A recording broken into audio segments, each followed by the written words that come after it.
सिर साहब, पूरी दुनिया में इस वक्त बहस अमेरिका, ईरान और इसराइल की जंग को लेकर ही हो रही है। जिस वक्त इब्तिदा हुई और इसराइल की जानिब से ईरान पर हमले किए गए तो आपसे मैंने सवाल किया था कि इस जंग का अंजाम क्या होगा। मुख्तलिफ मौके पर आपने मुख्तलिफ प्रेडिक्शंस की, वो प्रेडिक्शंस क्या थी? सबसे पहले प्रोग्राम का हिस्सा उन्हें बनाएंगे। ख्याल है ज़्यादा लंबी जंग नहीं चलेगी, हफ्ता 2 हफ्ते, फिर पॉज होगा नेगोशिएशन के लिए, बातचीत के लिए, सियासी इनिशिएटिव्स के लिए। ये नॉर्मल ऐसे ही होता है। ऐसे तो नहीं है ना कि आप एक जंग करके कंट्री को कॉन्कर कर लेते हैं, वो तो पुराने ज़माने की बातें हैं, तो कोई ऑक्यूपेशन तो होनी नहीं है। So then there space for political development. ये अगले 2, 4, 5, 10 दिन के अंदर अंदर फिर सेटलमेंट हो जाएगी। अगर नहीं होगी तो मेरा ख्याल है कि फिर एक राउंड और लगेगा of attack from the other side, कि जी ये पौधा के ऊपर भी थोड़ी बहुत डैमेज किया जाए, ताकि ये ना हो कि डील हो जाए और ये इसको डैमेज ना किया जाए। उनकी शायद कोशिश इजराइल और अमेरिकनों की ये होगी कि डील से पहले जितना डैमेज कर सकते हो कर लो, बाद में डील कर लेंगे। अच्छा, न्यूक्लियर प्रोग्राम ये खत्म नहीं कर सकते।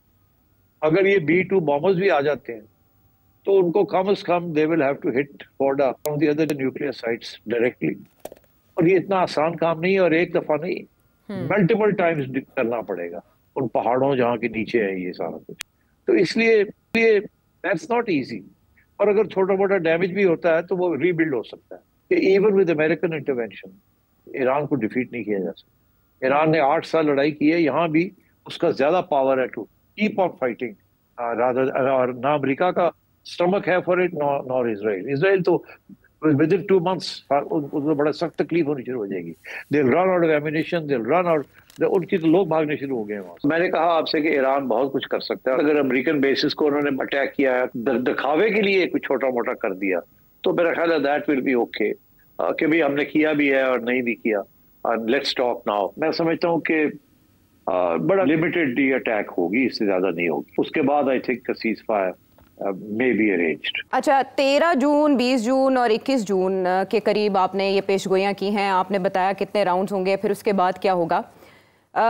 वही कुछ कमोबेश थोड़े बहुत फ़र्क के साथ, यानी आपने बताया था कि बंकर बस्टर बॉम्ब का इस्तेमाल करेगा अमेरिका। फिर आपने रूट के बारे में भी बात की थी, कुछ वैसा ही हुआ और उसके बाद अमेरिका की जानिब से सीज़ फायर का ऐलान कर दिया गया। यानी ये दूसरा सीज़ फायर है जो अमेरिकन प्रेसिडेंट डोनाल्ड ट्रंप के हिस्से में आया।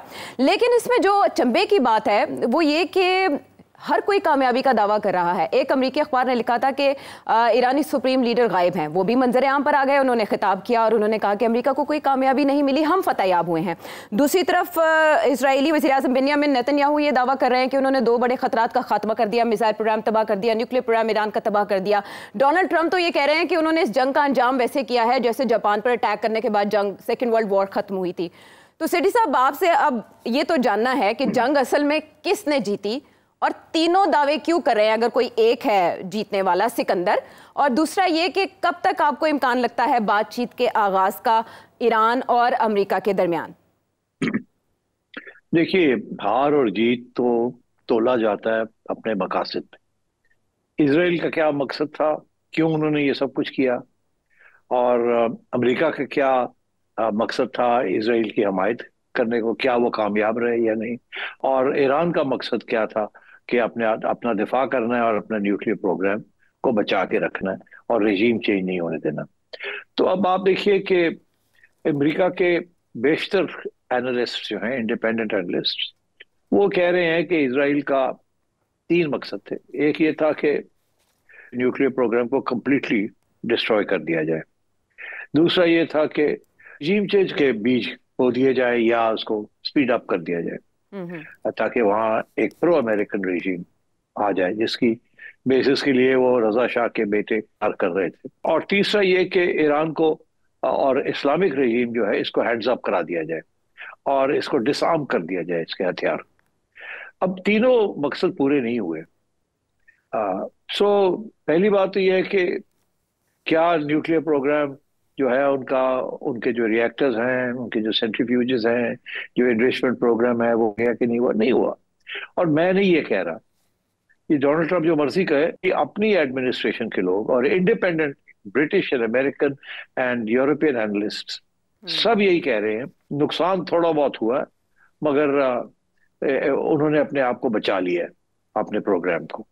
और यहां तक ये बातें भी आ रही हैं कि अमेरिका ने अपनी अटैक से 2 दिन कबल ईरान को इतला कर दी थी कि अब डेफिनेटली हम फोर्डो और इस्फहान के जो रिएक्टर्स हैं उनके ऊपर अटैक करेंगे विद B-2 बॉम्बर्स।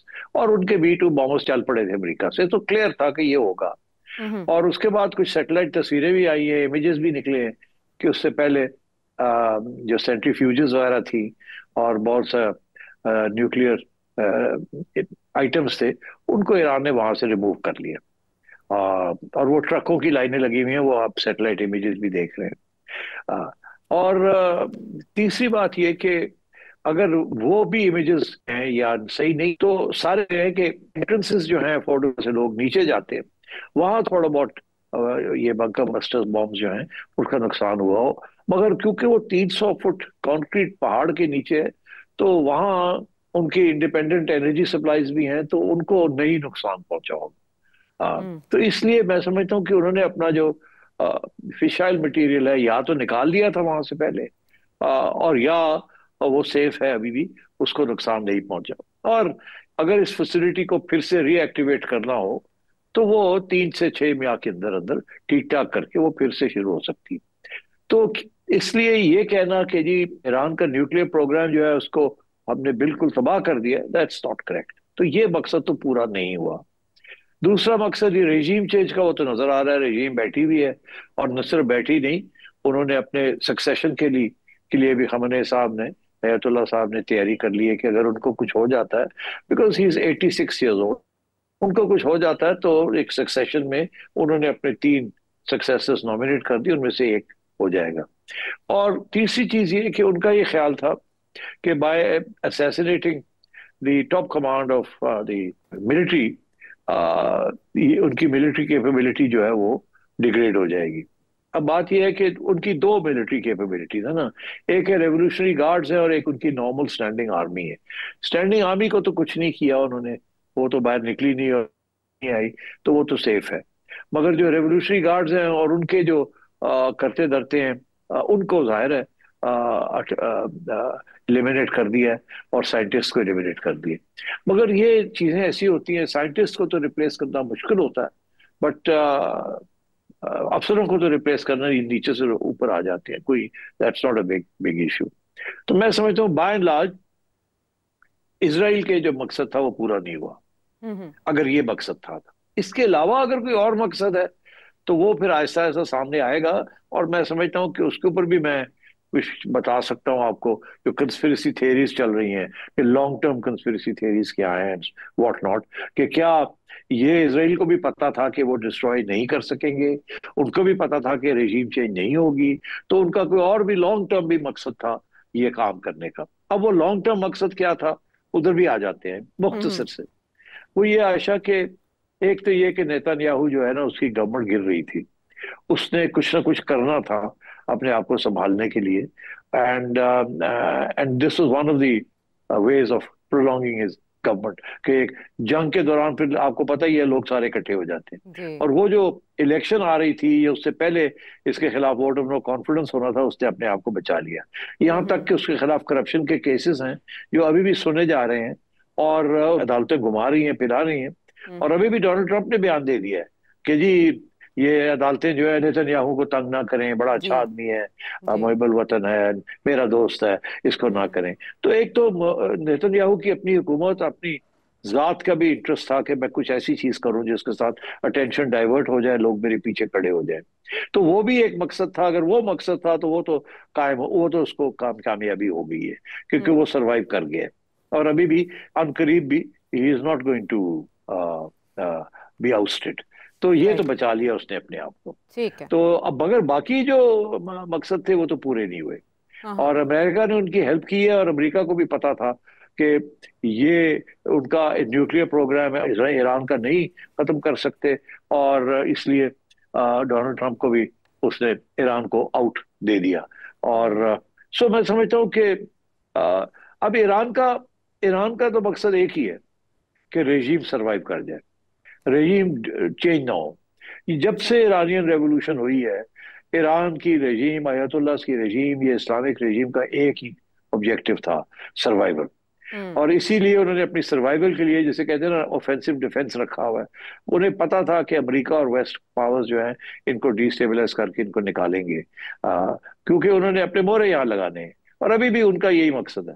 तो इसलिए ईरानियन गवर्नमेंट जो है वो हर किस्म की कॉम्प्रोमाइज करेगी, जो करनी पड़ी अगर मजबूरी के तहत, मगर वो उसकी सब, survival is the most important thing, और वो सर्वाइव कर गई है। So I think Iranians have succeeded in surviving. नुकसान तो होना ही है इस किस्म की जंग के अंदर, नुकसान हुआ भी है, मगर क्या मकासद किसके पूरे हुए? मैं समझता हूं कि नेतन्याहू के जाती मकासद शायद पूरे हो गए हैं, मगर ईरान के न्यूक्लियर प्रोग्राम और वो जो बड़ा एक भवा बनाया हुआ था कि वो हो गया, बम बन गया, ये हो गया, वो पूरे पूरे कोई नहीं हुए। और ये कि जी किसी तरीके से रेजिम चेंज हो जाए वो भी नहीं हुआ, सरेंडर कर जाए वो भी नहीं हुआ। और डोनाल्ड ट्रंप का मकसद क्या था? डोनाल्ड ट्रंप ये चाहता है कि उसको नोबेल प्राइज मिल जाए। उसने हाथ पैर मारे इंडिया पाकिस्तान के, इंडिया तो तस्लीम नहीं करता कि उसने कुछ किया है, मगर ये ईरान और इसराइल के दरमियान जो सीज फायर करवानी है और उसके बाद कोई सेटलमेंट करवानी है, अगर ये करवा लेता है डोनाल्ड ट्रंप, तो जाहिर है भी डोनाल्ड ट्रंप के नंबर लग जाएंगे। एंड ही कैन से कि इतनी बड़ी चीज थी, मैंने ये मसला हल कर दिया, लड़ाई झगड़े थे, मैंने पीस करवा दी, और उधर भी मैंने करवा दी। तो आई थिंक डोनाल्ड ट्रंप आधा मकसद पूरा हो गया उसका, क्योंकि उसने लंबी जंग नहीं होने दी, और नेतन्याहू का भी हो गया और ईरानियन रेजीम का भी हो गया। नुकसान सबके थोड़े थोड़े हुए, इसराइल का भी काफी नुकसान हुआ है। वो कहते हैं कि नियरली $1 ट्रिलियन का नुकसान इसराइल का हो गया है। वो कहते हैं नियरली 500 बिलियन का नुकसान ईरान का हो गया है। जिनका सबसे ज्यादा फायदा हुआ है वो लोग जो हथियार बनाते हैं, हथियार बेचते हैं, वो है अमेरिका के अंदर द अमेरिकन आर्म्स इंडस्ट्री, सबसे बड़ा फायदा उनका हुआ है।